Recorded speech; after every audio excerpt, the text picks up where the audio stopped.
Mad Movies 74, novembre 1991. La rédaction sort tout juste du choc de Terminator 2, auquel était consacré un dossier de 36 pages dans le numéro 73. Les pages continuent de pleuvoir autour du mastodonte de James Cameron, déjà via la publication d'une excellente note d'intention du réalisateur, ensuite à travers un forum donnant la parole à JPP, Toulek et Alouche. Ce dernier pose une question alors brûlante: qu'est-ce que c'est aller plus loin que Terminator 2 en termes de cinéma d'action et d'effets spéciaux? Cameron saura lui répondre avec ses 3 films suivants.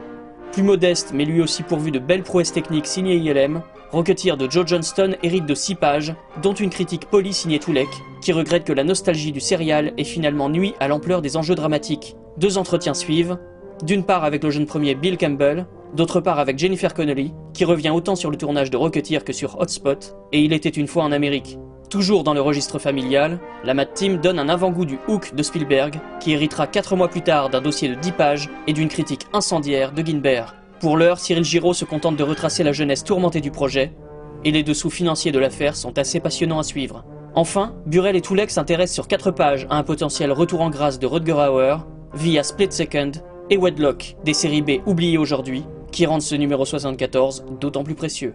Ceci est une baguette magique. Il n'a qu'un moyen de rentrer chez lui. Quand tu auras été chercher le livre dans l'abîme, dis la formule Klaatu, Verata, Nectu. Ça y est, je la sais. Klaatu, Verata. Mais Ce n'était pas la bonne formule. En toussant, tu as réveillé l'armée des morts. il va devoir affronter l'inimaginable.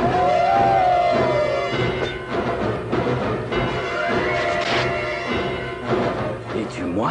L'impensable Il pourra plus s'asseoir. et la terreur satanique de l'armée des ténèbres. Qui est avec moi? On casse de l'os.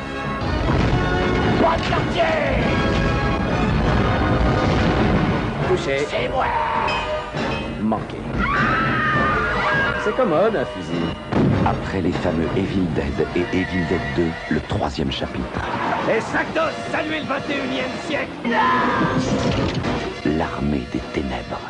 Evil Dead 3 en novembre 1991, personne n'ose y croire. Mad Movies frappe fort en publiant une preview de 4 pages richement illustrée. Howard Berger donne le ton en expliquant la logique d'autocensure de Sam Raimi et en faisant référence à Ray Harryhausen pour le design de son armée des ténèbres. Tony Gardner enchaîne en expliquant les effets liés au double maléfique de H. Les anecdotes pleuvent, notamment sur un tournage extrêmement difficile, presque entièrement de nuit, avec des journées de travail dépassant souvent les 14 heures. Ce numéro 74 est un peu la valse des séquelles, plus précisément des numéros 3.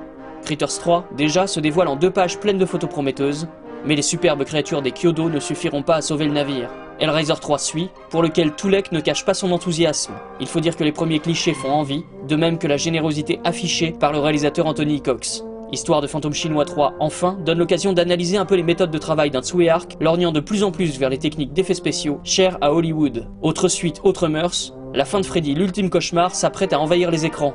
Après une interview de Rachel Talalay dans le numéro 72, le magazine lui consacre une nouvelle preview, d'autant plus précise que l'auteur du texte, Marc Shapiro, a déjà pu juger sur pièce. Riche en propos choisis, l'article se montre au final assez perplexe, notamment à l'égard d'un final en 3D à vous coller une horrible migraine. Les rubriques habituelles concluent ce numéro. Dans Tonton Mad vs The Flying Jacket, on en apprend plus sur le tueur à la tronçonneuse, La Baie Sanglante 2 ou Laser Killer avec Peter Cushing. Dans l'événement du Jedi, Guinbert s'interroge sur le retour du gore à la télévision via une émission comme La Nuit des Héros. Dans Magazine, Alouche signe une chronique énamourée du premier tome de The Craignos Monsters et y glisse ni vu ni connu une demande d'augmentation.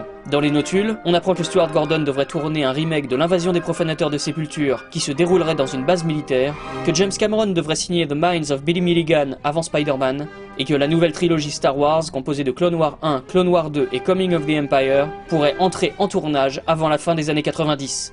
Enfin, en 3e et 4e de couve, des promos pour le numéro 1 du magazine Laser Film, et pour la sortie à la location de Warlock.